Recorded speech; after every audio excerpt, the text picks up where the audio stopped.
Assistant Minister to the Treasurer, Michael Sukkar. Michael, thanks so much for your time. I want to start, first of all, your reaction to this debate around the marginal tax rate. Chris Bowen not shying away from the fact that they're going to take a marginal tax rate of 49.5% for the top rate to the next election. Is there scope, is there any room for the government to move in terms of tax cuts before the next election, in your view? That would undercut Labor, surely. Well, good morning, Kieran. Good to be with you. It's quite extraordinary that the Shadow Treasurer has got so much front that he is somehow extolling that as a virtuous policy. I mean, they now will have, if their policies came to fruition, a top marginal tax rate, which means you work one day for yourself and one day for the government. And the Treasurer and I and the Prime Minister have said that is not within the DNA of the Liberal Party. We believe we should help people aspire to work harder, to earn more, and we don't want to whack those people even more and more with higher rates of personal income tax. So yes, Kieran, at the next election the choice will be very clear. Lower personal income tax rates under the Coalition or higher personal income tax rates under the Labor Party. And let's not forget, I mean, the reason that we are faced with this situation from Labor is they refuse to make any difficult spending decisions. And when all you do is say yes to every single spending measure, someone's got to pay the price. And the people that pay the price are middle-income Australians who are paying ever more personal income tax rates. And we talk a lot about fairness, Kieran. What's fair about the person that gets up at 6 a.m. every morning, works 12 hours a day, pays their taxes, to just fuel ever more spending promises made by the Labor Party? So, look, you said lower tax rates. Yeah, sure. You said lower tax rates under the government, but it's not lower than what they are now. It's lower than Labor. They're actually going to be higher at the moment with the Medicare levy. Are you suggesting that there will be room for Scott Morrison, yourself, and the team to reduce tax rates in the lead up to the next election? That would be quite a contrast. Well, under current policy settings, Kieran, we have lower personal income tax rates than the Labor Party. As I said, the Labor Party are now proposing that you work one day for the government and one day for yourself. What a terrible way or a lack of encouragement for people to work even harder. So just look at our track record, look at our DNA. We have always been the party of lower personal income tax rates. Whether you look at the Howard Costello years where we had successive years of personal income tax reductions, I would just say look at that. But under current policy settings, we are the party of lower taxes, and the Labor Party, unsurprisingly, are the party of higher spending and higher taxes.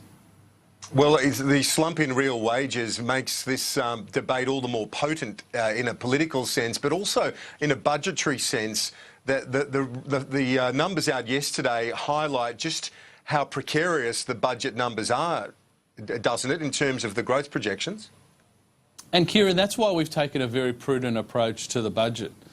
Not only in our forecasting, we've taken mid-range assumptions on all of the key measures, but also why we've been really focused on ensuring that by 2021 we can get back into surplus, and that's really when the hard work begins.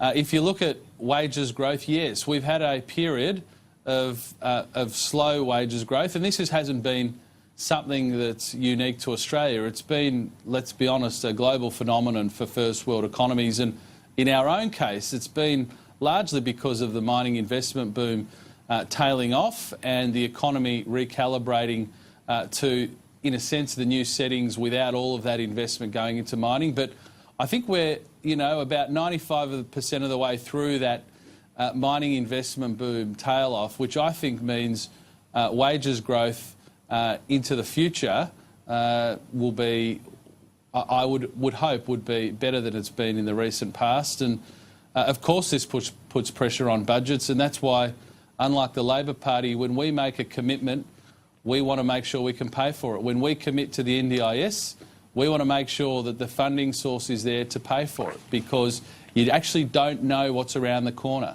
And the Labor Party, as we know from their time in government, they They set a debt bonfire, and since being in opposition, they've just been throwing fuel on the fire time and time Standard again. & Poor's yesterday reaffirmed the AAA credit rating, but on a negative watch, suggesting that the potential for wage growth and inflation, there are risks to that, and therefore provides a downside risk to the budget forecast. So AAA rating reaffirmed, but not without caveats from S&P.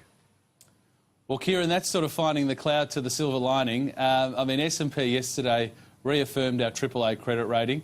We all know how important that is, not only for the federal government debt costs, but how it flows through the states, because the federal government credit rating directly affects the rate at which the states can borrow. And let's not forget that the AAA credit rating also affects our banks, and by maintaining a AAA credit rating, which S&P confirmed yesterday, that is doing wonderful things for our banking system, as well as the government and state and territory governments as well with their borrowing costs.